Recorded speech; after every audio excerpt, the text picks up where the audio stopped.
I, Durgesh Kumar, manager of Mother Teresa Tiny Tots English School, welcomes all the trainee in the today's training session by resource person STLC Kumar Roshan sir. So I invite him to start the today's session.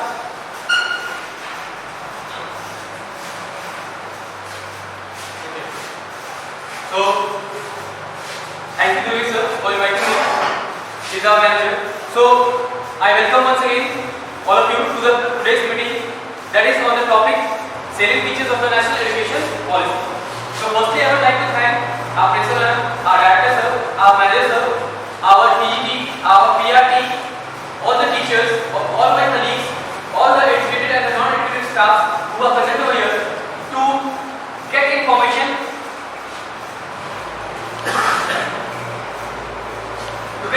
on this topic, that is silent features of National Education Policy. So, as you all know that this education policy, there are many new things in this new education policy. We all know that after 34 years of time, कहने का मतलब है कि लगभग 34 सालों के बाद हमारी सरकार ने एक नई शिक्षा नीति को हमारे सामने प्रस्तुत किया है और आज से बहुत साल पहले एक शिक्षा नीति आई थी शुरुआत में, उसमें थोड़ा सा कुछ संशोधन किया गया, थोड़े से परिवर्तन किए गए और समय के साथ साथ क्या है कि उस शिक्षा नीति में आज के समय के हिसाब से बहुत सारी मांगे थी, बहुत सारी जरूरतें थी जिनको पूरा करने की आवश्यकता थी। तो उन्हीं को पूरा करने के लिए हमारी सरकार ने एजुकेशन पॉलिसी 2020 को हमारे सामने प्रस्तुत किया है। ये एजुकेशन पॉलिसी 2020 है क्या? तो जितने भी लोग हैं, जितने भी पर्सन्स हैं, सभी के मन में इस एजुकेशन पॉलिसी को लेकर के अलग-अलग विचार, अलग-अलग बातें मौजूद हैं। तो उन विचारों को कैसे हम अपने सामने कंप्लीट करेंगे या फिर कैसे उनकी भरपाई करेंगे, आइए जरा आपको इस शिक्षा नीति के माध्यम से हम लोग यहाँ पे जानते हैं। तो सबसे पहले जानते क्या है कि इस एजुकेशन पॉलिसी में आपका अलग-अलग तरह की चीजों को ऐड किया गया है, अलग-अलग चीजों को जोड़ा गया है, ठीक है। बहुत सारी ऐसी नई चीजें हैं जो इस शिक्षा नीति के माध्यम से हमारे सामने प्रस्तुत की गई है। तो कहता क्या है कि इस शिक्षा नीति को सबसे पहले जो इस शिक्षा नीति के जो प्रमुख हैं या जो अध्यक्ष हैं डॉक्टर के कस्तूरीरंजन कमेटी, उनकी रिपोर्ट ने लगभग 31 मई, ठीक है, दैट मींस 31 मई 2019 को इसको केंद्र सरकार के सामने प्रस्तुत किया और इस रिपोर्ट को पढ़ते हुए, इस रिपोर्ट को समझते हुए हमारी केंद्र सरकार ने इसको देखते हुए, ठीक है, इसको संशोधन में लाया, ठीक है, और शिक्षा नीति में एक बहुत बड़ा बदलाव, एक बहुत बड़ा ड्रास्टिक चेंज जिसकी हम लोग उम्मीद कर रहे थे, उसको हमारे सामने प्रेजेंट किया गया, हमारे सामने प्रस्तुत किया गया। तो कहता क्या है कि ये शिक्षा नीति आखिर है किस बारे में, ये है क्या, इसमें बहुत सारी चीजें होने वाली है। तो सबसे पहली बात हम लोग यहाँ पे करेंगे कि एक्चुअली ये जो शुरुआती जो शिक्षा नीति है, इसके तहत हम कोशिश ये कर रहे हैं कि जो 2 करोड़ बच्चे जो आज स्कूल से वंचित हैं या जो स्कूली शिक्षा नहीं ग्रहण कर पा रहे हैं, ठीक है, उन सभी को किस प्रकार से, कैसे जो है हमारी इस शिक्षा व्यवस्था के साथ जोड़ा जाए, इस बारे में, इस टॉपिक में यहाँ पे इन चीजों के बारे में बताया गया है। और आप सोच सकते हैं कि जब किसी नई चीज को यहाँ पे जोड़ा जा रहा है, जब किसी नई चीज को यहाँ पे शुरू किया जा रहा है, तो जब 2 करोड़ बच्चे जब स्कूल में आएंगे तो ऑब्वियस सी बात है कि उन 2 करोड़ बच्चों को पढ़ाने के लिए हमें नए-नए शिक्षक, नए-नए टीचर्स, नए-नए लोगों की, नए-नए स्कूल्स बनेंगे, ठीक है, नए-नए चीजों की आवश्यकता पड़ेगी। और जब नए-नए चीजों की आवश्यकता पड़ेगी तो ऑब्वियस सी बात है कि हमारे पास बहुत सारे अपॉर्चुनिटीज होंगी, मतलब बहुत सारे टीचिंग और नॉन टीचिंग स्टाफ, बहुत सारे टीचर्स, बहुत सारे लैब असिस्टेंट्स या जो भी चीजें जो एजुकेशन से जुड़ी हुई है, ठीक है, उन सब लोगों के लिए एम्प्लॉयमेंट का रास्ता खुलने वाला है। लेकिन सबसे बड़ी बात क्या है, ठीक है, ये जो अपॉर्चुनिटीज है, तो सिर्फ हम जब भी शिक्षा के बारे में बात करते हैं तो हम सब स्टूडेंट्स के बारे में, स्कूल्स के बारे में, बच्चों के बारे में बात करते रह जाते हैं। लेकिन हमें ये भी जानना चाहिए कि यहाँ पे सिर्फ बातें जो है सिर्फ बच्चों के बारे में नहीं हो रही, बच्चों के साथ साथ यहाँ पे जो है हम बात करने वाले हैं आपका उन सभी लोगों के बारे में जो इसमें जुड़े हुए हैं। जैसे फॉर एग्जांपल सबसे फर्स्ट अगर बात करें तो सबसे ज्यादा एजुकेशन अगर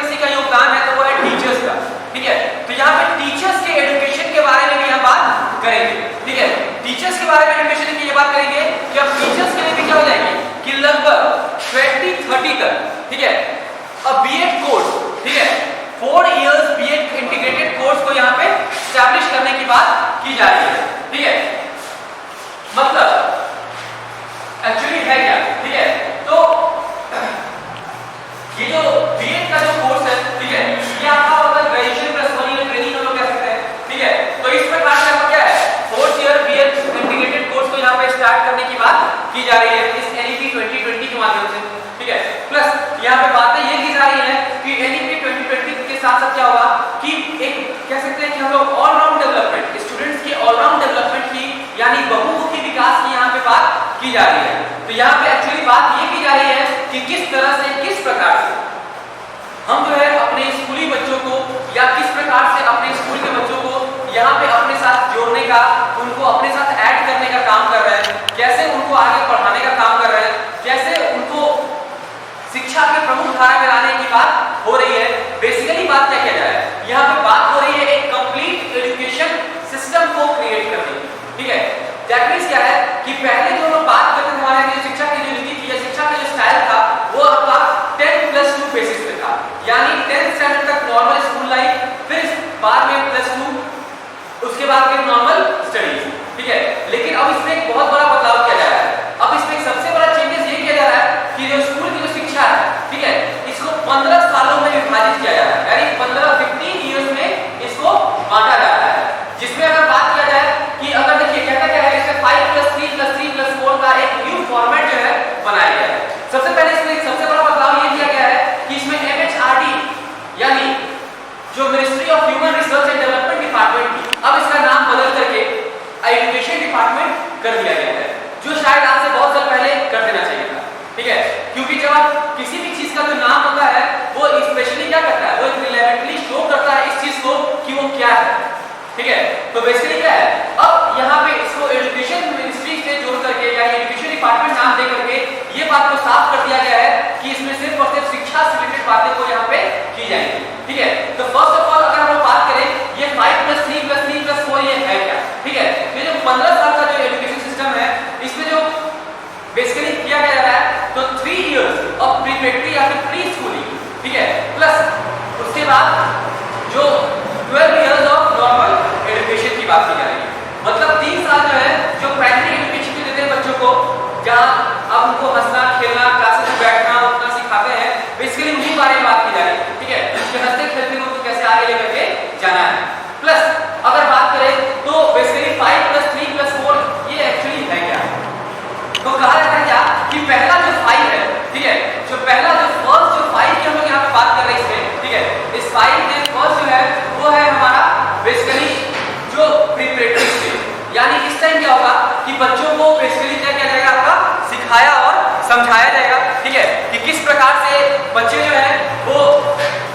फाउंडेशन यानी जो पहला है वो फाउंडेशन स्टेज है फर्स्ट 5 इयर्स, ठीक है, जिसमें बेसिकली 3 से 8 साल के बच्चों को हम यहाँ पे जोड़ने का काम करेंगे, जिसमें क्या होगा कि बच्चे जो यहाँ पे क्लासेस में बैठना, ठीक है, प्लस यहाँ पे क्या होगा कि हम बच्चों से किसी प्रकार का एग्जामिनेशन वगैरह नहीं देंगे, मतलब किसी प्रकार का एग्जामिनेशन आपके स्कूल में नहीं होगी, ठीक है। प्लस देखिए कहता क्या है, इसके बाद जो हम लोग बात करते हैं जो नेक्स्ट 3 है that is our preparatory stage. ये प्रीपेरेटरी स्टेज क्या है कि यहाँ से एग्जामिनेशन आपका स्टार्ट हो रहा है, ठीक है, मतलब बच्चों का एग्जामिनेशन यहाँ शुरू हो रहा है, ठीक है। तो बेसिकली यहाँ एग्जामिनेशन एंड नो एग्जामिनेशन का बात इसलिए किया जा रहा है क्योंकि एग्जामिनेशन नहीं लेकर के बच्चों के ऊपर क्या किया जा रहा है, मानसिक दबाव को कम करने का बात किया जा रहा है, ठीक है। मतलब बहुत बार हम लोग देखते हैं कि बच्चे जो है वो एग्जामिनेशन या एग्जामोफोबिया या ऐसे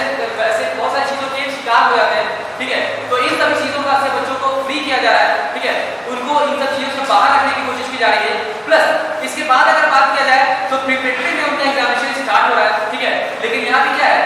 एग्जामिनेशन प्लस प्ले या फिर एग्जामिनेशन प्लस गेम, ठीक है, मतलब एजुकेशन के साथ साथ खेल कूद को भी साथ में ऐड करने की बात की जा रही है, उसके साथ इन सभी चीजों को यहाँ पे जोड़ने की बात की जा रही है। इसके बाद अगर बात करें हम लोग, ठीक है, तो अगला जो थर्ड 3 है दैट इज मिडिल, ठीक है, जो कि आपका क्या है, इसको क्या बोलते हैं, मिडिल स्टेज बोलते हैं। तो बेसिकली इसमें जो मिडिल स्टेज है, इस मिडिल स्टेज में क्या है कि 11 से 14 साल के बच्चे, ठीक है, यानी फर्स्ट 5 में आपका 3 to 8 इयर्स के बच्चे, ठीक है, सेकंड फर्स्ट 5 में, सेकंड थर्ड में जो है वो 8 to 11 इयर्स बच्चे, प्लस नेक्स्ट थर्ड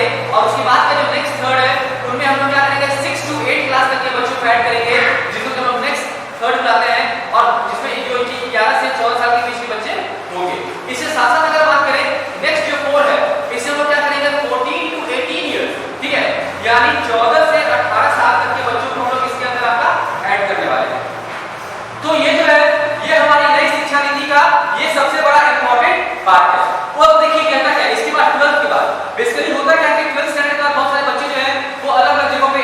एडमिशन वगैरह लेने के लिए उनको बहुत सारे एंट्रेंस एग्जामिनेशंस वगैरह क्वालिफाई करने पड़ते हैं अपने अपने क्षेत्र का अलग-अलग चीजों का। लेकिन अब क्या है इन सभी एग्जामिनेशन से एंट्रेंस एग्जामिनेशन के फीस से उन बच्चों को बचाने की कोशिश की जा रही है। अब क्या है सिर्फ एक ही तरह का एग्जाम हमारे पूरे देश में कंडक्ट करवाया जाएगा जिसको कि हम लोग जैसे कि फॉर एग्जांपल कैट है कॉमन एंट्रेंस टेस्ट है, ठीक है। ऐसे एग्जामिनेशन को यहाँ पे कंडक्ट किया जाएगा और एक ही टाइप का एग्जाम जो है एक ही एग्जाम जो होगी वो पूरे देश भर में सभी बच्चों के लिए मान्य होगी जिसके आधार पर बच्चों का एडमिशन लिया जाएगा। उसके बाद अगर बात किया जाए यहाँ पे 360 डिग्री असेसमेंट पर स्टूडेंट्स यानी जो स्टूडेंट्स का जो रिपोर्ट कार्ड तैयार होगा, ठीक है, उस रिपोर्ट कार्ड क्या होगा सिर्फ उनके मार्क्स के बेसिस पे नहीं होगा या फिर उनके सब्जेक्ट के बेसिस पे नहीं होगा। अब जो स्टूडेंट्स हैं, ठीक है, उनका जो रिपोर्ट कार्ड जो तैयार करेंगे वो बेसिकली उनका 360 डिग्री ऑलराउंड डेवलपमेंट का आधार क्या होगा। मतलब अब उनके रिपोर्ट कार्ड में उनके साथ पढ़ने वाले उनके बच्चों का भी असेसमेंट लिया जाएगा, ठीक है, उनके टीचर्स, उनके पेरेंट्स, उनके साथ जो भी लोग हैं, ठीक है, सभी लोगों के दिए गए मार्क्स और सुझावों के द्वारा प्लस उनके द्वारा तैयार किए जो मानदंड होंगे, ठीक है, उनके आधार पर क्या किया जाएगा कि बच्चों को बेसिकली हम क्या करेंगे इस शिक्षा नीति के थ्रू ऐड करने की बात करेंगे। अब अगर इस शिक्षा नीति के बारे में अगर हम बात करें, ठीक है, तो ये शिक्षा नीति जो है ये बहुत हद तक आपका बहुत सारी चीजों को आगे लेकर के चलती है। तो देखिए अब जो है नेक्स्ट जो है कि शिक्षा नीति में बहुत सारे चेंजेस बदलाव तो आने ही वाला है, ठीक है, ये बहुत इंटरेस्टिंग होने वाला है, ठीक है। अगर टीचर्स एजुकेशन की बात किया जाए, ठीक है, तो बहुत सारे जो पहले के टाइम के जो डिग्री वाले जो टीचर्स वगैरह थे जैसे हम लोग बात करते हैं जो कह सकते हैं जो डीएलएड वगैरह, ठीक है, उन सभी टीचर्स को 2030 तक उनको मौका दिया जा रहा है कि वो भी बीएड 4 इयर्स इंटीग्रेटेड कोर्सेज को ज्वाइन करके, ठीक है, अपने डिग्रीज को हासिल कर ले, ठीक है। प्लस क्या है तो अब देखिए एक्चुअली क्या है कि बेसिकली एनसीईआरटी जो है वो क्या करने वाली है एक नई डेवलपमेंट यहाँ पे लाने वाली है, ठीक है, जिसके अंदर क्या है कि एक तरह का टेस्ट जो है कंडक्ट करवाएगी जिसको तुम लोग कह सकते हैं परख, ठीक है, यानी इसको हम लोग परख के नाम से भी जान सकते हैं। इस परख के हिसाब से क्या होगा, ठीक है, कि बच्चों का इसी के हिसाब से आपका टेस्ट वगैरह जो है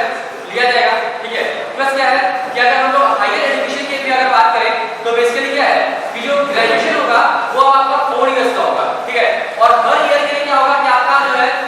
आपको जो है अगर वैसे बहुत बार होता क्या था कि कोई अगर स्टूडेंट जो है वो ग्रेजुएशन में एडमिशन लिया, ठीक है, बाय चांस अगर 3rd ईयर में या 4th ईयर में किसी वजह से उसकी पढ़ाई छूट जाती थी तो क्या था बाद में उसको फिर से स्टार्टिंग से अपनी पढ़ाई को स्टार्ट करना पड़ता। तो अब वैसा होने वाला नहीं, ठीक है। अब क्या किया गया है अब एजुकेशन को अब ग्रेजुएशन को आपको 4 पार्ट में डिवाइड कर दिया गया है, यानी जो फर्स्ट ईयर अगर आप कंप्लीट करते हैं ग्रेजुएशन का, ठीक है, तो आपको क्या होता है आपको एक सर्टिफिकेट दी जाती है, ठीक है, उस सर्टिफिकेट को आप ले जाकर कहीं भी आकर आप सेकंड ईयर में एडमिशन ले सकते हो।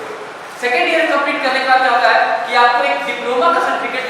प्रोवाइड किया जा रहा है, ठीक है। प्लस अगर उसके बाद अगर बात करें तो 3 इयर्स के बाद क्या है कि आपको ग्रेजुएट नॉर्मल ग्रेजुएट की डिग्री दी जा रही है। और अगर इसके बाद अगर आप जैसे ही आप 4 साल का डिग्री यानी 4 इयर्स ऑफ ग्रेजुएशन आप कंप्लीट करते हैं तो बेसिकली होता क्या है कि आपको रिसर्च जैसे रिलेटेड डिग्रीज को आपके साथ ऐड कर दिया जाता है। तो इस प्रकार से क्या है कि हम अलग-अलग डिग्रीज को अलग-अलग चीजों को इनके साथ यहाँ पे ऐड कर रहे हैं और यहाँ पे हम लोग इन चीजों को दिखा रहे हैं। तो बेसिकली कह सकते हैं कि जो आपका जो एजुकेशन सिस्टम है या जो भी एजुकेशन चीजें आ रही हैं, ठीक है, तो बेसिकली इन सभी चीजों में बहुत सारा बदलाव है, बहुत सारे चेंजेस है, ठीक है। अब देखिए क्या रहा है कि अगर सपोज दैट इसको यहाँ पे आसान करने की कोशिश की जा रही है, लेकिन इसका मतलब ये नहीं है कि जो ग्रेजुएशन को अगर आपका बांट दिया गया है 4 इयर्स में प्लस आपको हर ईयर की डिग्री दिया जा रहा है, तो इसका मतलब ये नहीं कि आप हम इनको इस चीज को बहुत लाइटली ले लें या फिर बहुत ये ले लें, ठीक है, ऐसा कुछ नहीं है, ठीक है। ये बेसिकली क्या है स्टूडेंट्स के टाइम को बचाने के लिए किया जा रहा है, क्योंकि किसी का भी ईयर लॉस होना या किसी का भी ईयर जो है वो किसी के लिए कितना इंपॉर्टेंट होता है वो हम लोग जान सकते हैं। अब देखिए कहता क्या है कि एनसीईआरटी जो है वो क्या कर रही है कि अब एक नई national curriculum of ideological framework for early childhood develop कर रही है, जिसको हम लोग केयर एंड एजुकेशन के जिसको हम कहते हैं NCP-EFCC for children up to age of 8, ठीक है। यानी क्या है अब 8th क्लास तक यानी क्या है कि जैसे ही बच्चे आपको स्टैंडर्ड 5 में एंटर करते हैं तो स्टैंडर्ड 5 में जाने के बाद क्या होता है कि बच्चों को अब कुछ वोकेशनल कोर्सेज को भी उनके साथ ऐड किया जा रहा है। जैसे फॉर एग्जांपल हम लोग बात कर सकते हैं, जैसे फॉर एग्जांपल अगर किसी बच्चे को खाना खाना अच्छा लगता है तो वो कुकिंग को भी वहाँ पे ऐड कर सकता है। अगर किसी बच्चे को गार्डनिंग में शौक है तो गार्डनिंग को भी ऐड कर सकता है। अगर किसी बच्चे को किसी रोबोटिक्स वगैरह का भी ठीक है, या फिर अगर किसी बच्चे को क्या है कंप्यूटर्स का बहुत आइडिया है तो वो बेसिकली उन सब चीजों को भी वहाँ पे वो सीख सकता है। तो टोटल अगर एडिशन की बात करें तो बेसिकली क्या है कि वो जब 8 क्लासेस मतलब क्या है कि जब बच्चा 8 क्लास पास कर जाएगा, ठीक है, तो क्या हो जाएगा उस बच्चे के पास किसी ना किसी प्रकार का स्किल जरूर होगा, ठीक है, मतलब उस बच्चे के पास एक तरह का स्किल होगा जिस स्किल के माध्यम से क्या है कि अगर वो चाहे जरूरत पड़ने पे अगर किसी प्रकार के अगर उसके पास अगर इकोनॉमिक क्राइसिस है तो वो अपने इकोनॉमिक क्राइसिस को खुद से अर्न करके दूर कर सकता है कुछ हद तक। ये बेसिकली यहाँ पे मेन मोटिव किया जो है वो इसको जोड़ने के पीछे कारण है। अब देखिए इसके बाद अगर बात किया जाए तो कहता है कि national education technology forum to be created, ठीक है, यानी कहता क्या है a new national assessment centre Parakh, इसके बारे में बात कर रहा हूं, ठीक है, यानी परख का फुल फॉर्म है आपका performance assessment review and analysis of the knowledge for holistic development will be set, ठीक है, मतलब क्या है कि अब बच्चों का जो एग्जामिनेशन है वो क्या है वो परफॉर्मेंस असेसमेंट के आधार पे, उनके रिव्यूज के आधार पे, एनालिसिस ऑफ नॉलेज के आधार पे, प्लस उनके हॉस्टैलिक डेवलपमेंट के आधार पे, ठीक है, इन सभी चीजों को देखने के बाद, ठीक है, किसी भी बच्चे का जो है रिपोर्ट कार्ड तैयार किया जाएगा, ठीक है। फिर कहता क्या है कि बेसिकली क्या है कि अब जो है सबसे बड़ी एक बात है कि हायर स्टडीज में जैसे हम लोग देखते थे कि स्ट्रीम्स हुआ करते हैं, ठीक है, अब इन स्ट्रीम्स को टोटली रिमूव कर दिया गया है, यानी अब बच्चा साइंस पढ़ते हुए आर्ट्स का भी सब्जेक्ट ले सकता है, आर्ट्स पढ़ते हुए साइंस का सब्जेक्ट ले सकता है, ठीक है, प्लस क्या है अब लैंग्वेज भी बच्चों के लिए किसी प्रकार की बैरियर नहीं है, ठीक है, यानी जो सेपरेशन थी पहले स्ट्रीम वाली आर्ट साइंस ये सब अब इन सब स्ट्रीम्स को खत्म कर दिया गया है, ठीक है, अब किसी प्रकार का कोई रिजिड है नहीं, ठीक है, बहुत बार होता था कि कोई बच्चा साइंस या बायो लेकर के पढ़ रहा है तो बच्चे को बहुत सारे लोगों के मन में ये व्यूज आती थी कि भाई ये इसके पास कुछ अलग सा दिमाग है, कुछ ज्यादा तेज है, तो ऐसा कुछ है नहीं, ठीक है, तो बेसिकली क्या है इसलिए यहाँ पे इस सेपरेशन को खत्म कर दिया गया है। तो कहा गया है कि no rigid separation between arts and science between curriculum and extra curricular activities between vocational and academic streams. फिर अगर बात करें vocational integration from class 6 onward, मतलब क्लास 6 से ही क्या बच्चों को वोकेशनल ट्रेनिंग दी जाएगी, प्लस कहता है कि teachers to be prepared for assessment reforms by 2023, ठीक है, यानी ये जो परख वाली जो बात मैंने आपको की, ठीक है, ये परख वाला सिस्टम जो है वो टीचर्स को इन सभी चीजों को 2023 तक बच्चों के ऊपर अप्लाई करना है, ठीक है। फिर कहता है कि every child will come out of the school adept in at least one skill, ठीक है, यानी 8 स्टैंडर्ड तक बच्चों को एक्चुअली क्या है कि किसी प्रकार के से भी क्या किया जा रहा है कि बेसिकली वोकेशनल कोर्सेज करा करके उनको किसी ना किसी एक स्किल में इतना एबल बना दिया जा रहा है कि जब वो बच्चा 8 स्टैंडर्ड पास करता है तो वो किसी ना किसी एक स्किल में बहुत ज्यादा एबल होता है। साथ ही अगर बात करें, ठीक है, तो कहता है कि common standard of learning in public private school, ठीक है, यानी जो पब्लिक स्कूल है या फिर जो प्राइवेट स्कूल है अब दोनों में क्या होगा, दोनों में जो स्टैंडर्ड होगा, ठीक है, वो क्या होगा वो इक्वली सेट कर दिया जाएगा, मतलब जो आप जो प्राइवेट स्कूल वाले जो क्या जो गवर्नमेंट स्कूल है वहां पर भी स्टैंडर्ड जो है पहले के मुकाबले बहुत बेहतर डेवलप करने की बात की जा रही है। इसके बाद अगर बात करें टीचर्स एजुकेशन के बारे में, ठीक है, तो टीचर्स एजुकेशन के बिना तो ये पूरा हमारा टॉपिक ही अधूरा है, ठीक है, तो अगर बात करें इस चीज के बारे में तो कहता क्या है कि बेसिकली कि a new and comprehensive national curriculum framework for teachers education यानी NCFTE, ठीक है, NCFTE will be formulated bye NCTE, ठीक है, यानी NCTE जो हमारी संस्था है वो क्या कर रही है टीचर्स के लिए national curriculum framework for teacher education NCFTE 2021 तैयार कर रही है, ठीक है, जो कि NCERT के कंसल्टेशन से तैयार किया जा रहा है और बेसिकली क्या किया जा रहा है कि इस कंसल्टेशन के माध्यम से क्या हो पा रहा है कि बच्चे जो है अब बच्चों को हम लोग और बेहतर ढंग से और अच्छे ढंग से यहाँ पे बता और समझा सकते हैं। फिर अगर इसके आगे अगर हम बात करें, ठीक है, तो कहता क्या है कि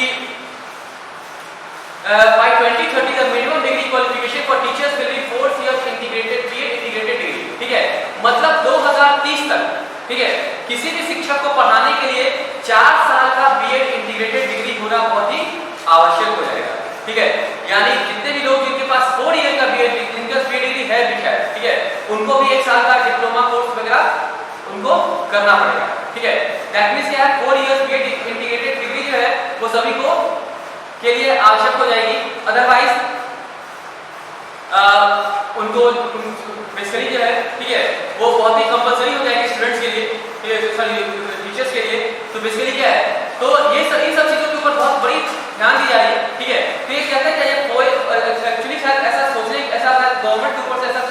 विचार किया रहा है कि अब जो भी ग्रेजुएशन डिग्री होगी वो क्या होगी, वो आपकी 4 इयर्स की हो जाएगी। यानी कहने का मतलब क्या है कि ऑलरेडी इसका फ्रेमवर्क जो है हमने हाल ही में रिसेंट में अपने न्यूज़ में हमने देखा, इस बारे में हमने जाना है कि क्या किया जा रहा है कि आपका जो न्यू एजुकेशन पॉलिसी है, ठीक है, इसमें क्या किया जा रहा है कि आपको नई नई चीजों को यहाँ पे ऐड किया जा रहा है। साथ साथ क्या है, ये जो 4 साल का जो ग्रेजुएशन का जो तरीका है, जो फॉर्मेट है, इसको बेसिकली गवर्नमेंट ने तैयार कर लिया है, ठीक है। और बेसिकली गवर्नमेंट जो है इसको बहुत तेजी से आपका आगे बढ़ा रही है। फिर अगर आगे हम लोग बात करें इसके बारे में, ठीक है, तो कहता क्या है कि बेसिकली हम लोग जब यहाँ बात करेंगे, ठीक है, तो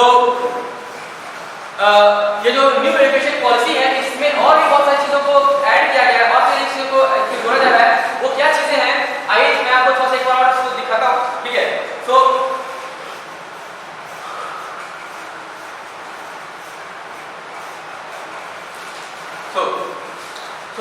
जैसा कि हम लोग बात कर रहे थे, ठीक है, यहाँ पे क्या किया गया है कि आपका जो स्कूल का जो स्टेजेस है, यानी 5+3+3+4, इसको जो यहाँ पे ऐड करने का काम किया जा रहा है, इसको जो यहाँ पे दिखाने का काम किया जा रहा है, आइए जरा इसके बारे में हम लोग यहाँ पे देखते हैं और जानते हैं।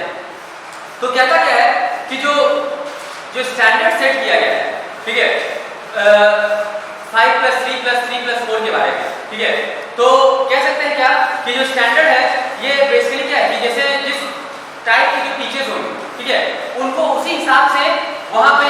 उनका ज्वाइनिंग कराया जाएगा, यानी 5+3+3+4 वाले फॉर्मेट में। प्लस क्या होगा कि जब टीचर्स वहां पे उस फॉर्मेट में पढ़ाएंगे, जब वो अच्छा काम करेंगे तो उनका भी एक असेसमेंट तैयार किया जाएगा और उसी असेसमेंट के आधार पे उनका जो है प्रमोशन जो है वो किया जाएगा। यानी ऐसा नहीं है, लेकिन क्या है कि जो टीचर्स होंगे, चाहे वो फाउंडेशन को, प्रिपरेटरी की हो, मिडिल की हो, सेकेंडरी के हो, वो टीचर्स वही करेंगे, ठीक है, लेकिन उन्हीं चीजों में उनका प्रमोशन किया जाएगा, ठीक है, उन्हीं में उनको और आगे बढ़ाने की कोशिश की जाएगी। और प्लस क्या है, अब आपकी जो पढ़ाने का जो शैली है, जो तरीका है, जो भी चीजें आप तैयार करते हैं, उन सब के ऊपर जो गवर्नमेंट है वो भी पूरी तरह से नजरें रखेगी। प्लस क्या करेंगी कि वो आपका जो बेसिकली इन नजरों को रखेगी। सतत क्या होगा कि आपका एक जनरल एक क्राइटेरिया तैयार किया जाएगा, जिसके हिसाब से अगर आप अच्छा पढ़ाते हैं, आप अपने क्षेत्र में अच्छा काम कर रहे हैं, तो इसके लिए आपको रिवॉर्ड भी मिलेगा। और हो सकता है अगर आप बहुत अच्छा काम करें तो आपको बेसिकली मिनिस्ट्री में, यानी मिनिस्ट्रीज वगैरह में आपको कोई अच्छा पोस्ट वगैरह जो है वो प्रोवाइड किया जाएगा एजुकेशन से रिलेटेड, ठीक है, जहाँ पे आप बैठ करके लोगों को एजुकेशन के बारे में या बाकी सब चीजों के बारे में उनको जागरूक कर सकते हैं या बता सकते हैं या आइडियाज शेयर कर सकते हैं, ठीक है। तो वैसे चीजों को भी आपके साथ ऐड किया जाएगा, ठीक है। तो ये एक बहुत बड़ा चीज यहाँ पे जुड़ने वाला है, मतलब जो भी हम यहाँ पे काम कर रहे हैं, ठीक है, या जो भी हम काम करते हैं, उन सभी को यहाँ पे आपको आगे बढ़ाने का काम किया जाएगा। तो कुल मिलाकर के ये सारा चीज जो है अगर बात किया जाए तो बड़ा इंटरेस्टिंग होने वाला है, ठीक है। आप सोच सकते हैं कि ये सुन करके, ये जान करके ये थोड़ा सा अलग टाइप का फील आता है, थोड़ा सा अलग टाइप के मोशन आता है। तो आप सोचिए कि जब इसको इम्प्लीमेंट किया जाएगा, ठीक है,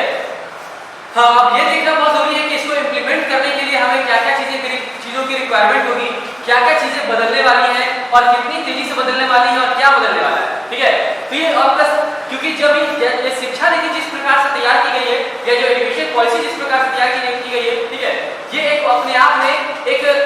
बहुत बड़ा कह सकते हैं कि एक अचीवमेंट है जो हम लोग एक नई प्रकार की शिक्षा नीति को लेकर के आए हैं। हाँ, ये ऑब्वियस बात है कि इसको बहुत पहले लागू कर दिया जाता था, लेकिन अब क्या है, अब शायद इस शिक्षा नीति के साथ हम विदेशी स्कूलों की जो शिक्षक, जो बेसिकली क्या है, जो स्टूडेंट्स हैं या उनके कॉलेजेस हैं, उनके साथ हम सीधे कंपटीशन में उतर पाएंगे। क्योंकि अब ऐसा भी किया जा रहा है कि अब क्या है कि बेसिकली जो टॉप 500 जो कॉलेजेस हैं पूरे थ्रू आउट द वर्ल्ड, ठीक है, उन सभी को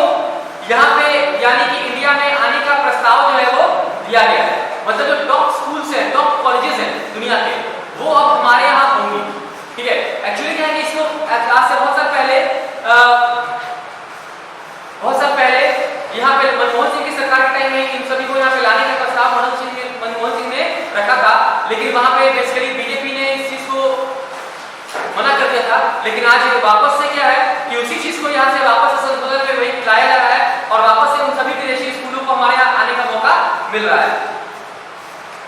तो बेसिकली होने क्या वाला है, तो बेसिकली जो लोकल स्कूल्स है हमारे यहाँ, ठीक है, उनके सामने भी एक बहुत बड़ा चैलेंज आने वाला है, ठीक है, क्योंकि अब उनका कंपटीशन, उनका टक्कर जो है वो डायरेक्ट दुनिया के टॉप स्कूल से होगा, ठीक है, जहाँ का शिक्षा व्यवस्था, ठीक है, ये सब चीज क्या होगा, सब अपने आप में बहुत ही अलग और सबसे बेस्ट होगा, ठीक है। तो अब हम बेस्ट और बेस्ट के साथ उतरने वाले हैं, ठीक है। तो उसके लिए ऑब्वियस सी बात है कि टीचर्स को, स्कूल को, मैनेजमेंट को, सभी को क्या करना पड़ेगा, खुल करके, ठीक है, अपने में बदलाव लाना पड़ेगा, प्लस अपने में जो भी कमियां हैं उन कमियों को दूर करना पड़ेगा, प्लस क्या है कि उन सभी चीजों को कैसे आगे बढ़ाना पड़ेगा। इन सभी चीजों को हम लोग यहाँ पे देखने और जानने वाले हैं। तो देखिए ये एक बहुत बड़ा बदलाव है। अगर बेसिकली देखिए जितना पेपर पे हमें दिख रहा है, ठीक है, अगर रियल बात में अगर इस शिक्षा नीति को जैसे हम लोग इम्प्लीमेंट करें, ठीक है, तो इसको प्रैक्टिकल में लाना या प्रैक्टिकल में इसको अप्लाई करना, ठीक है, वो इतना आसान नहीं है, ठीक है, या कह सकते हैं कि वो उतना मतलब कह सकते हैं कि वो उतना इजी भी नहीं है, लेकिन क्या उतना बेसिकली क्या है, अब क्या है कि हमारे एफर्ट्स के ऊपर डिपेंड करता है कि हम कितना एफर्ट्स लगाते हैं और किस प्रकार से हम इस चीज को अपना एफर्ट्स दे रहे हैं, क्योंकि जिस प्रकार से हम एफर्ट दे रहे हैं, जिस प्रकार से हम एफर्ट लगा रहे हैं, उस प्रकार से क्या है हम बेसिकली क्या है कि शिक्षा नीति में बहुत बड़ा बदलाव हमको देखने के लिए मिलने वाला है। तो ठीक है, अब इस चीज को और थोड़ा सा आगे देखते हुए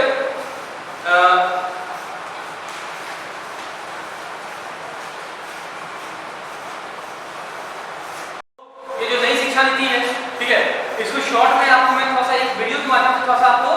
कुछ इसके मेन फीचर्स आपके सामने दिखाना चाहूंगा। सर आपकी इंडियन एजुकेशन सिस्टम से जैसे एक्सपेक्टेशंस करते आए हैं, आप जैसे उम्मीदें कॉमर्स की स्ट्रीम्स में बनने के अपनी पसंद के कोई भी सब्जेक्ट किसी भी स्ट्रीम से लेकर के पढ़ सकते हो, तो अब आपकी ये एक्सपेक्टेशन, अब आपकी ये उम्मीदें, ये सब्जेक्ट पूरे होने वाले हैं। अगर आपकी स्कूलिंग कंप्लीट हो गई हो तो भी आप कॉलेज में इसका बेनिफिट ले सकते हैं, और एजुकेशन पूरी हो गई है तो भी कोई बात नहीं, आप नए जनरेशन के लिए खुश हो सकते हैं जो अब स्कूल और कॉलेजेस में इस पॉलिसी के एडवांटेज ले पाएंगे, इसका फायदा ले पाएंगे, और इस पॉलिसी के जरिए हमारे देश का एजुकेशन सिस्टम भी बाकी कंट्रीज की तरह काफी ब्रॉड और एडवांस हो जाएगा। इसका जश्न भी आप मना सकते हैं। ये न्यू एजुकेशन पॉलिसी स्टूडेंट्स के इंटरेस्ट, टैलेंट और स्किल्स पर बेस्ड है, तो ऐसे में भले ही आप स्टूडेंट हो, पेरेंट्स हो या टीचर, आपको इस नई एजुकेशन पॉलिसी के बारे में जरूर जानना चाहिए, ताकि आप एजुकेशन की इस एक्साइटिंग जर्नी के लिए खुद को तैयार भी कर पाए और अपडेटेड भी बने रहें। इसलिए आज विद सपोर्ट इस वीडियो में हम आपको न्यू नेशनल एजुकेशन पॉलिसी यानी कि NEP से जुड़ी सारी इंपॉर्टेंट जानकारियां देने वाले हैं, इसलिए इस वीडियो को पूरा जरूर देखिए। तो चलिए शुरू करते हैं। और सबसे पहले हमारे देश की नई शिक्षा नीति यानी न्यू एजुकेशन पॉलिसी से जुड़ी कुछ बेसिक बातें जानते हैं। एजुकेशन पॉलिसी साल 2020 में आने से पहले साल 1986 यानी 1986 में आई, यानी 34 साल में उस समय राष्ट्रीय शिक्षा नीति बनाई गई। इसके बाद नेशनल एजुकेशन पॉलिसी में कई बार चेंजेस तो हुए, लेकिन पिछले 3 दशकों से शिक्षा नीति में कोई बड़ा चेंज नहीं हुआ है। और अब साल 2020 में 34 साल बाद हमारे देश भारत की शिक्षा नीति में इतने बड़े स्तर पर बदलाव हुए हैं कि इस नई एजुकेशन पॉलिसी को रेवोल्यूशनरी एजुकेशन पॉलिसी भी कहा जा सकता है। न्यू नेशनल एजुकेशन पॉलिसी यानी NEP स्कूल में बच्चे के एडमिशन से लेकर कॉलेज की एजुकेशन कंप्लीट करने तक के प्रोसेस में बहुत से पॉजिटिव और प्रोग्रेसिव चेंजेस लेकर आई है। इस पॉलिसी के तहत अब HRD यानी human resource and development ministry का नाम बदलकर मिनिस्ट्री ऑफ एजुकेशन कर दिया गया है। इस न्यू एजुकेशन पॉलिसी में GDP का 6% हिस्सा एजुकेशन सेक्टर पर खर्च करने का टारगेट भी रखा गया है। फिलहाल 4.43% बजट ही एजुकेशन पर खर्च किया जाता है। इस न्यू एजुकेशन पॉलिसी के लागू होने के बाद स्कूल एजुकेशन का पैटर्न कैसा हो जाएगा,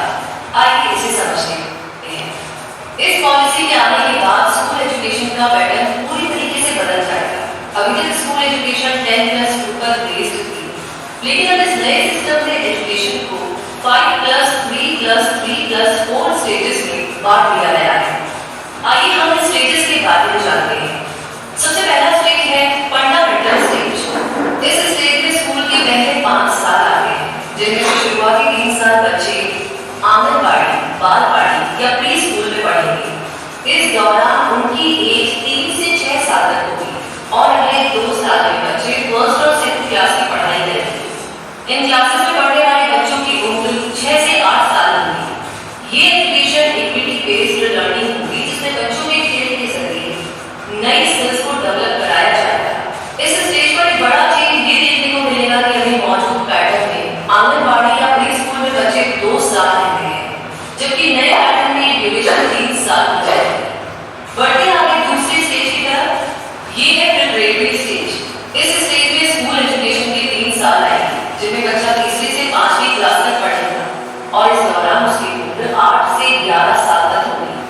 इस स्टेज पर बुक्स पर ज्यादा जोर देने की बजाय बच्चों को इंटरैक्टिव लर्निंग और एक्टिविटी बेस्ड एजुकेशन दी जाएगी। अब आगे हम जानते हैं थर्ड स्टेज के बारे में, जो है मिडिल स्टेज। ये स्टेज भी 3 साल की होगी, जिसमें स्टूडेंट क्लास 6 से 8 तक की पढ़ाई करेगा और इस दौरान उसकी उम्र 11 से 14 साल होगी।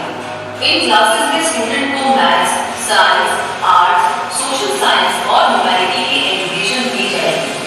जो एक्सपेरिमेंट बेस्ड लर्निंग होगी। यहाँ स्टूडेंट्स को किताबें पढ़कर एग्जाम पास करने की बजाय एक्सपेरिमेंट्स यानी कि प्रैक्टिकल करके खुद सीखने का मौका मिलेगा। क्लास 6 की एजुकेशन की बात की जाए तो इसमें इंटर्नशिप भी शामिल होगी। फॉर एग्जाम्पल 6th क्लास का स्टूडेंट कंप्यूटर कोडिंग सीख सकेगा। इसके साथ आगे बात कर रहे हैं स्टेज नंबर 4 यानी स्टेज नंबर 4 की, जिसे कहते हैं सेकेंडरी स्टेज। 4 साल के इस स्टेज में क्लास 9 से क्लास 12 तक को रखा गया है। इस दौरान स्टूडेंट की एज 14 से 18 साल रहेगी। इन क्लासेस में स्टूडेंट्स पर बेस्ट परफॉर्मेंस का जो प्रेशर रहता है वो इस नई पॉलिसी में काफी कम हो जाएगा, क्योंकि इस पॉलिसी के जरिए स्टूडेंट्स को मल्टी डिसिप्लिनरी स्टडी का चांस मिल पाएगा, जिसके जरिए स्टूडेंट्स अपने पसंद के सब्जेक्ट्स को चूज कर पाएंगे और अपने इंटरेस्ट के सब्जेक्ट्स को फ्लेक्सिबल स्टडी पैटर्न की मदद से पढ़ पाएंगे। कहने का मतलब ये कि अगर स्टूडेंट साइंस के साथ म्यूजिक की पढ़ाई करना चाहता है तो वो साइंस के साथ म्यूजिक सब्जेक्ट को भी ले सकता है। इस तरह हर स्ट्रीम में से अपने फेवरेट सब्जेक्ट्स को पढ़ना पॉसिबल हो जाएगा। इस तरीके से आपको न्यू एजुकेशन पॉलिसी का ये 5+3+3+4 पैटर्न समझ में आ ही गया होगा। 5 साल के फंडामेंटल स्टेज, 3 साल की प्रिपरेटरी स्टेज, 3 साल की मिडिल स्टेज और 4 साल की सेकेंडरी स्टेज।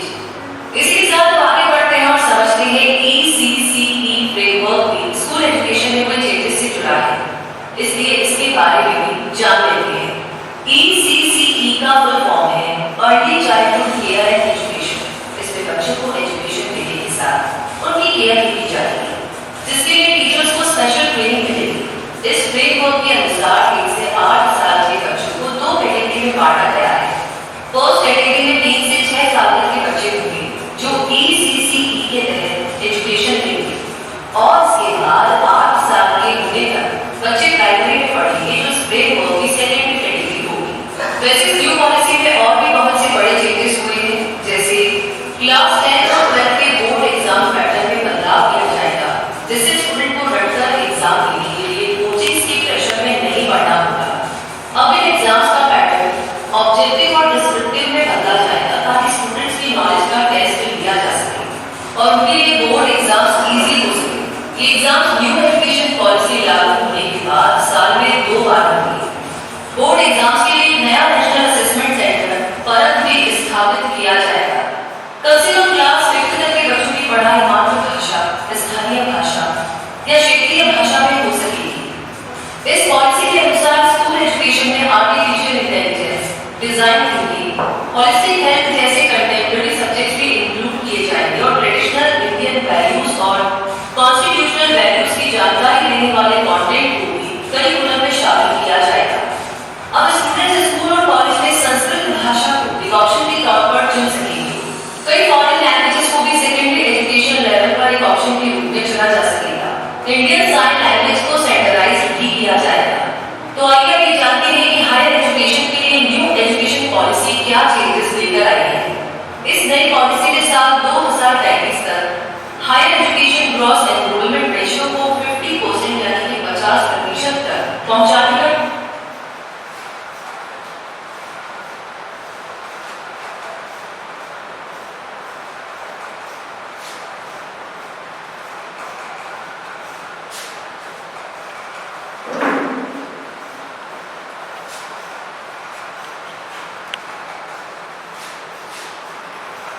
ओके, तो जैसा हमने देखा इस इंटरेक्टिव वीडियो में क्या हमें जो मैंने आपको बताया इसी से चीजों को आपको विस्तारपूर्वक यानी कुछ बेहतर ढंग से आपको समझाने की कोशिश की जा रही है। ठीक है, तो बेसिकली कहना क्या है, अभी जो है बेसिकली ये जो न्यू एजुकेशन पॉलिसी है इसमें क्या है, जो मेन बात यहाँ पे क्या आ रही है, जो ग्रॉस एनरोलमेंट रेशियो है for higher education to be 50% by 2029। ठीक है, मतलब हम लोग देखते क्या है कि बहुत बार बच्चे जो है स्कूल से में क्या होता है, बहुत सारे बच्चे जो बेसिकली जो पुअर या गरीब बच्चे हैं वो शुरुआत में क्या होता है स्कूल को अटेंड कर पाते हैं, लेकिन हायर एजुकेशन में हायर क्लासेस में जाने से पहले उनका ड्रॉप आउट रेशियो जो है वो बहुत ज्यादा बढ़ जाता है, यानी बच्चे जो है उनका स्कूल जो है वो छूट जाता है। तो बेसिकली वैसे बच्चों का स्कूलिंग छूटे ना, ठीक है, तो हमारा सबसे पहला टारगेट यहाँ पे यही होगा कि 50% बाय 2035 यानी 2035 तक हमारा ये लक्ष्य है कि हमारे यहाँ जो बच्चे हैं वो 50% से ज्यादा जो बच्चे हमारे यहाँ के हैं वो कॉलेजेस तक रहे, यानी कॉलेजेस अटेंड करें। जो बच्चे कॉलेज अटेंड नहीं कर पाते हैं, ठीक है, उनके लिए बेसिकली यहाँ पे जोड़ने के ऊपर ध्यान दिया जा रहा है, उनके साथ ये कोशिश किया जा रहा है कि उनको किसी प्रकार से किसी माध्यम से उनको थोड़ा सा हमारे साथ जोड़ा जाए। ठीक है, तो कैसे जोड़ा जाए इसके बारे में यहाँ पे जानेंगे। ठीक है,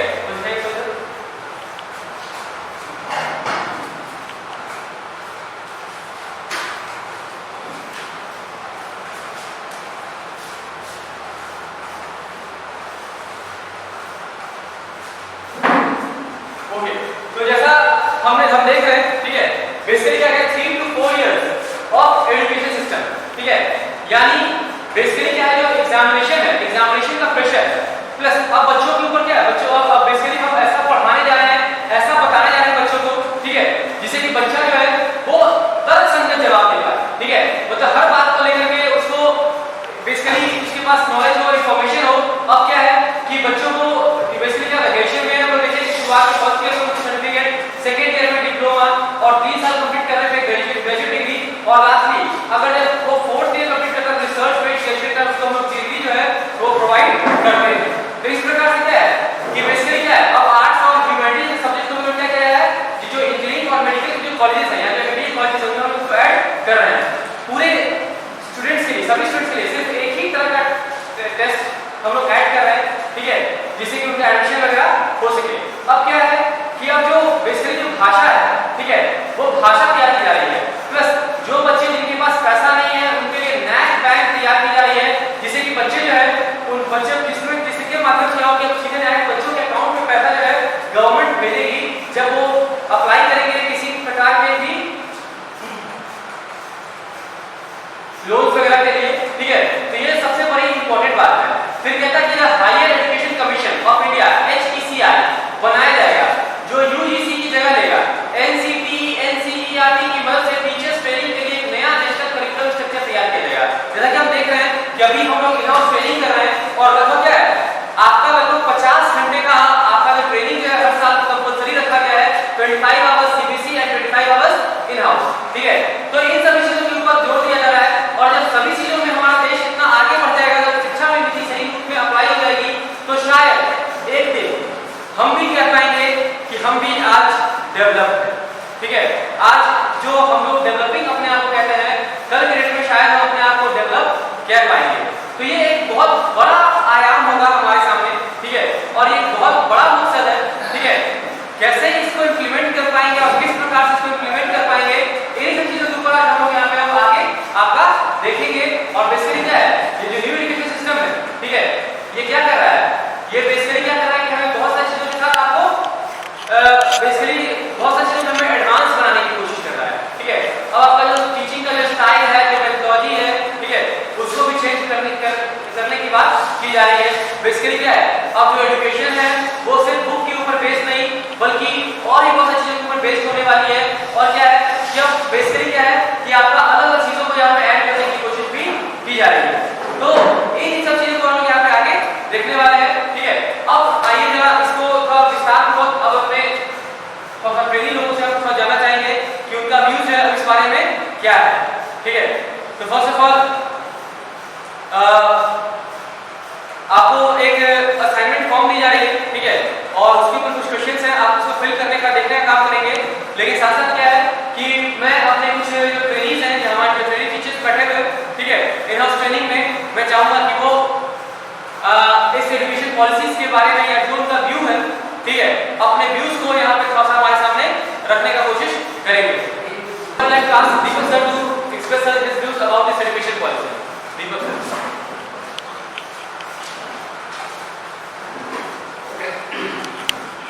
According to my point of view, ये जो न्यू एजुकेशन पॉलिसी है इसमें दो चीजों हमको बहुत अच्छा लगा है। गवर्नमेंट के द्वारा जो न्यू एजुकेशन पॉलिसी चलाई जा रही है इसमें दो चीजें हमको बहुत अच्छा लगा है। स्टूडेंट के लिए स्ट्रीम चुनने का जो चॉइसेस था वो खत्म और दूसरा वोकेशनल कोर्सेज। एक्चुअली क्या होता था वोकेशनल कोर्सेज में क्या होगा कि बच्चे अपने टैलेंट को पूरी तरीके से इनहेंस कर पाएंगे। यानी कि अगर बच्चे जो वोकेशनल कोर्सेज हमारा 6th क्लास से स्टार्ट हो जाएगा न्यू एजुकेशन पॉलिसी में, तो इससे क्या होगा बच्चे में जो टैलेंट है, इंटरनल टैलेंट जो बच्चों का वो बाहर आएगा और वो नॉर्मली जो भी करना चाहेंगे वो अपने सेल्फ टैलेंट के साथ कर सकेंगे। दूसरा बात जो है स्ट्रीम का बात अगर किया जाए तो नॉर्मली पहले जो पुराना एजुकेशन पॉलिसी था हमारा वहाँ पर स्ट्रीम बना हुआ था। 10th तक तो ठीक है सारे सब्जेक्ट थे, उसके बाद 11th से आपका 3 स्ट्रीम बन जाता था, that is science, arts and commerce, और इसी हिसाब से क्या होता था सब्जेक्ट का डिवीजन हो जाता था। बट ये जो न्यू एजुकेशन पॉलिसी इसमें जो स्ट्रीम का बंधन नहीं है, यानी बच्चे जो भी चाहे वो सब्जेक्ट ले सकते हैं। सपोज कोई स्टूडेंट फिजिक्स पढ़ना चाहता है, उसके साथ हिस्ट्री पढ़ना चाहता है या उसके साथ बिजनेस स्टडी जैसे सब्जेक्ट को पढ़ना चाहता है, तो अब न्यू एजुकेशन पॉलिसी के माध्यम से वो आसानी से पढ़ सकता है और नॉर्मली अपने सारे सब्जेक्ट पर जो उसका इंटरेस्टेड सब्जेक्ट है वो सारे को वो अच्छे तरीके से ध्यान दे सकता है। नॉर्मली उसके बाद हम कहना चाहेंगे कि न्यू एजुकेशन पॉलिसी का कुछ एम है, ठीक है ना। एम इसका एक्चुअली ये है कि बच्चों में पूरी तरह से डेवलपमेंट होना। दूसरा बात है बच्चों की क्रिटिकल थिंकिंग को डेवलप करना। बच्चे जो पहले सोच नहीं पाते थे और अब उनके थिंकिंग को डेवलप करवाना। उसके बाद 21st सेंचुरी स्किल्स का पूरा से पूरा इस्तेमाल करना, ऑनलाइन क्लासेस का इस्तेमाल करना, स्मार्ट क्लासेस, लैब, लैबोरेटरी, ये सारी चीज़ों का इस्तेमाल करके बच्चों को प्रैक्टिकली नॉर्मली हम लोग किस तरीके से पढ़ा सकते हैं और नॉर्मली चीज़ों को दिखा कर बच्चों को और ज़्यादा उनका डेवलपमेंट करवा सकते हैं। That's all, thank you. So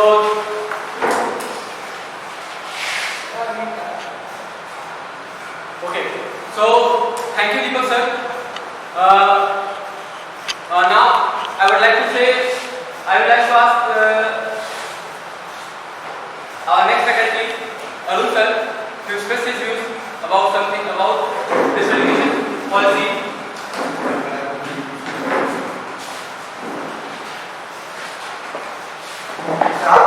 हमारे सहयोगी आदरणीय कुमार रोशन जी नई शिक्षा नीति पर जिस प्रकार की पहल रखी, तो उसमें हम यही देखना चाहेंगे कि सर्वप्रथम 1968 में कोठारी साहब के द्वारा नई शिक्षा नीति को सभी भारतीय जनमानस की पटल पर लाया गया। इसके बाद राजीव गांधी ने इस नई शिक्षा नीति को इम्प्लीमेंट किया। थोड़ा सा नई शिक्षा नीति को भारतीय जनमानस को लाया और उसमें थोड़ा सा सुधार लाया पीवी नरसिम्हा राव ने। और इसके पश्चात जो है वो हमारे आदरणीय प्रधानमंत्री नरेंद्र मोदी की अध्यक्षता में जो मानव संसाधन विकास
We all know that what he was trying to show us or what his views are about the national education or NEP 2020. ठीक है, तो कहता है, तो बेसिकली कहता क्या है कि flexibility of choosing subject is no rigid separation between academic stream. तो जैसा कि हमारे सामने दीपक सर ने बताया क्या है कि जो फ्लेक्सिबिलिटी है अब जो प्रोवाइड की गई है, यानी स्ट्रीम्स का जो सेपरेशन था साइंस आर्ट्स या फिर जो भी, ठीक है, उन सब चीजों को अब यहाँ पे साइड रखा गया है. बेसिकली क्या है कि अब जो है in order to reduce the importance and stress of board exams will be conducted in two parts, objectives and descriptive. ठीक है, आपका बोर्ड एग्जाम जो क्या दो तरह से होगा, यानी ऑब्जेक्टिव और डिस्क्रिप्टिव. जैसा कि हम लोग देख रहे हैं कोरोना टाइम में भी आपका क्या हुआ, जो दो टर्म्स में एग्जाम हुआ था 10th का, यानी फर्स्ट टर्म में आपका ऑब्जेक्टिव और सेकंड टर्म आपका डिस्क्रिप्टिव होने वाला है. ठीक है, exams can be conducted twice a year. Board exam should be promote knowledge applications rather than rote learning. ठीक है, मतलब जो पहले जो रट्टा मार जो पढ़ाई की जो विद्यार्थी, ठीक है, यानी बच्चे जो है जो रट करके पढ़ा करते थे, ठीक है, उनको पढ़ाने की बात हो रही थी. ठीक है, अब उन चीजों को वहां पर हटाने की बात हो रही है, अब उनको वहां से खत्म करने की बात की जा रही है. तो ये सभी चीजें हैं कि ग्राउंड से एनरोलमेंट रेशियो हो गया, हायर एजुकेशन हो गया. ठीक है, इसको क्या किया जाए 50% से 25 तक आगे बढ़ाया जाए. ठीक है, लगभग 3.5 करोड़ सीट जो ऐड किया जा रहा है हायर एजुकेशन में. ठीक है, और एनरोलमेंट रेशियो जो क्या है हायर एजुकेशन का 26.3% देखा जा रहा है. तो इन सब जैसी चीजों को यहाँ पे आगे बढ़ाने की कोशिश की जा रही है. तो बेसिकली कहते क्या है कि इन सब चीजों को यहाँ पे हम लोग देख रहे हैं. ठीक है,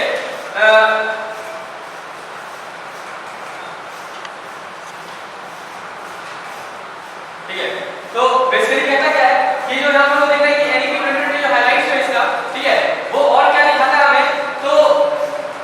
कह सकते हैं हम कि जो एनरोलमेंट है यानी हायर एजुकेशन में आज के 26% है. तो एक्चुअली क्या है लगभग 2035 तक इसको कोशिश किया जा रहा है, जैसे कि मैंने आपको बताया कि इसको 50% तक ले जाने की बात हो रही है. फिर क्या है कि MPhil courses will be discontinued and all the courses at undergraduate postgraduate and PhD level will now be indescriptive. ठीक है, मतलब क्या जो एमफिल जैसे कोर्सेज जो है अब उनको डिसकंटिन्यू कर दिया जाएगा और अब अंडर ग्रेजुएट या पोस्ट ग्रेजुएट और पीएचडी लेवल को अब क्या किया जाएगा डिसिप्लिन लाया जाएगा. ठीक है, अब कहता है इन सभी चीजों को अब एक ही डिपार्टमेंट के अंदर यानी single umbrella body higher education commission of India to be set up for entire higher education. मतलब जितने भी हायर एजुकेशन से जुड़े हुए चीजें हैं जैसे जो सब्जेक्ट्स हैं कॉलेज हैं उन सबको सिर्फ HECE से जोड़ा जाएगा. ठीक है, और उनके माध्यम से इस सबको एक बंधन में मानने की कोशिश की जाएगी. फिर कहता है कि multi disciplinary education and research universities may use as part with IITs IIM to be set up as models of best multidisciplinary education of global standard in the country. मतलब क्या है अब आपका नेहरू जैसी चीजों को यहाँ पे हमारे क्या किया जा रहा है यानी मल्टीडिसिप्लिनरी एजुकेशन और रिसर्च यूनिवर्सिटीज को हमारे यहाँ जोड़ने का आईटीज में आईएएस में काम किया जाएगा. मतलब एचआर मतलब क्या हो रहा है कि जो ह्यूमैनिटी जैसे सब्जेक्ट जो है वो क्या किया जाएगा कि बेसिकली आईटी से पढ़ाया जाएगा. Plus academic banks of credit to be established to facilitate transfer of credit. ठीक है, यानी एकेडमिक बैंक्स जो स्टूडेंट्स हैं जैसे मैंने बताया उनके लिए अलग से बैंक्स वगैरह बनाया जाएगा ताकि जो भी उनके द्वारा उनकी जो सहायता राशि है वो उनको आसानी से उपलब्ध कराया जाए. प्लस फर्क के माध्यम से उनको एडमिशन दिया जाएगा. ठीक है, बेसिकली कोशिश ये की जा रही है कि लगभग जीडीपी का 6% हिस्सा जो है वो एजुकेशन पे खर्च किया जाए, एजुकेशन में लगाया जाए. ठीक है, क्योंकि बेसिकली ह्यूमन रिसोर्सेज को डेवलप करना कितना जरूरी होता है ये ऑलरेडी हम जापान जैसे देशों को देख करके हम समझ और सीख सकते हैं. ठीक है, जिन्होंने अपने ह्यूमन रिसोर्सेज में कितना ज्यादा इन्वेस्टमेंट किया है. तो ओवरऑल हम कह सकते हैं कि ये जो एनईपी 2020 है ये क्या कर रही है ह्यूमन को एक बेटर रिसोर्स बनाने के ऊपर ध्यान देने के ऊपर बढ़ रही है. ठीक है, और बेसिकली क्या है ये जो new comprehensive national curriculum framework, ठीक है, यानी टीचर्स एजुकेशन का एनसीएफटी का भी निर्माण यहाँ पे किया जा रहा है. जैसा कि हम देख रहे हैं कि 2030 तक क्या हो जाएगा कि आपका बीएड डिग्री आपके पास होना आवश्यक हो जाएगा आगे की आपकी पढ़ाई को या पढ़ाने की प्रक्रिया को जारी रखने के लिए. ठीक है, तो इन सब चीजों को यहाँ पे जोड़ने की कोशिश की जा रही है. तो मतलब डेफिनेटली से कह सकते हैं कि बहुत सारे जो आपको कह रहे हैं कि अभी पीएचडी की जरूरत नहीं है वो ऐसा कुछ है नहीं. ठीक है, उसके लिए वो जरूरी कब होगी तो 2030 से होगी.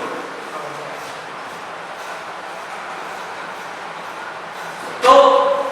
इन सब चीजों के साथ इन सभी नए उपलब्धियों के साथ और इन सब चीजों के बारे में मैंने आपको एक समरी ग्रुप में मैंने आपको बताया हमने एक इंटरैक्टिव वीडियो देखा, मैंने आप सभी के सामने कुछ असाइनमेंट्स दिए हैं, उन असाइनमेंट्स को भी आप लोग कंप्लीट करने का काम करेंगे, ठीक है। कुछ क्वेश्चन दिए गए हैं जिसको हम लोग डिस्कस करेंगे, ठीक है। तो आप आज का सेशन बस इतना ही, ठीक है। Okay, so thank you everyone, present over here, thank you and have a nice day.